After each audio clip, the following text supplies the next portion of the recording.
Apa sih sistem respirasi itu? Yuk kita pelajari bersama.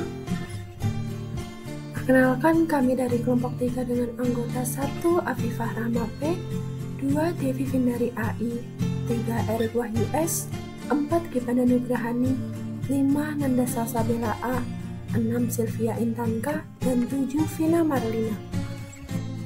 Definisi umum, pengertian.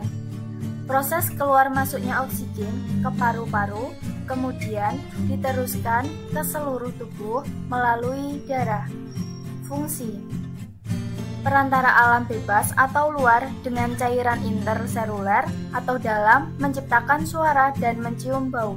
Tujuan, memperoleh energi dan membuang zat sisa CO2.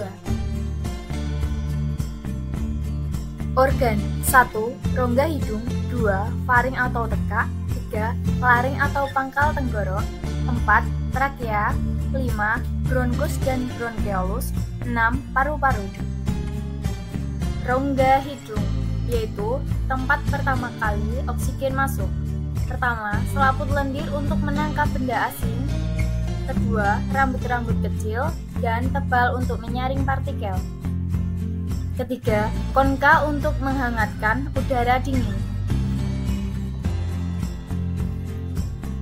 Pada ujung hidung disusun oleh tulang rawan dan pangkal hidung oleh tulang nasalis. Faring, yaitu rongga persimpangan saluran pencernaan, pernapasan, dan rongga hidung. Terdapat epiglotis atau glotis yang berfungsi menjaga makanan agar tidak masuk ke saluran pernapasan. Bagian-bagian tekak: 1. Atas nasofaring, 2. Tengah orofaring, dan 3. Bawah laryngofaring. Laring adalah saluran pernapasan yang membawa udara menuju ke trakea dan terlibat dalam produksi suara. Terdapat tonjolan yang menjadi ciri seksual sekunder pada pria atau jakun.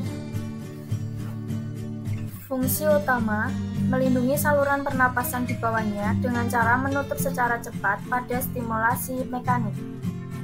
Terdiri dari pteroid 1 buah, arytenoid 2 buah, krikoid 1 buah yang berbentuk cincin, dan cartilago epiglottis 1 buah. Trakea adalah organ yang berbentuk pipa dan terletak di sebagian leher sampai ke rongga dada. Panjang trakea 9-11 cm dilapisi otot polos yang memisahkan trakea menjadi bronkus kiri dan kanan disebut karina.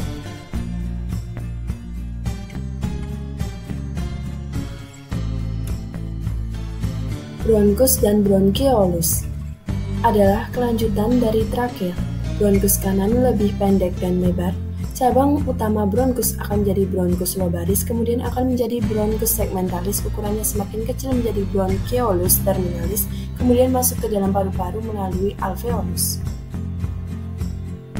Bronkus kanan lebih vertikal daripada kiri sehingga mudah kemasukan benda asing. Paru-paru.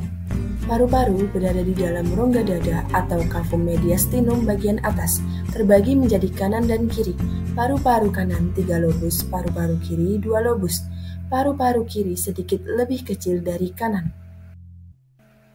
Paru-paru diselimuti pleura, dibedakan menjadi pleura visceral yang langsung membungkus paru-paru dan pleura parietal pada rongga dada sebelah luar. Di sela-sela selaput terdapat cairan limfa untuk melindungi paru-paru dari gesekan pada waktu mengembang dan mengempis.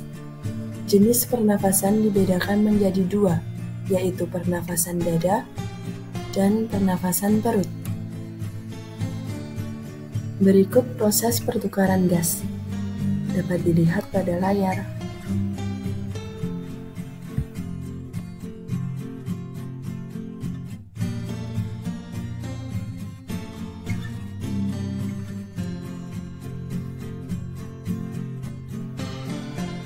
Volume dan kapasitas paru-paru.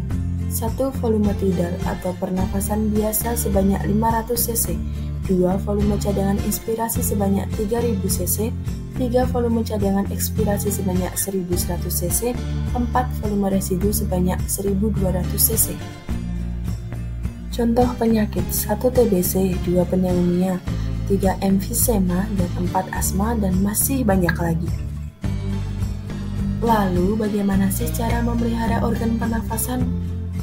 1. Menghindari merokok bagi perokok aktif dan asap rokok bagi perokok pasif. 2. Berolahraga. 3. Hindari paparan polusi dengan memakai masker. Dan 4. Menghindari infeksi dengan selalu menjaga kebersihan atau PHBS.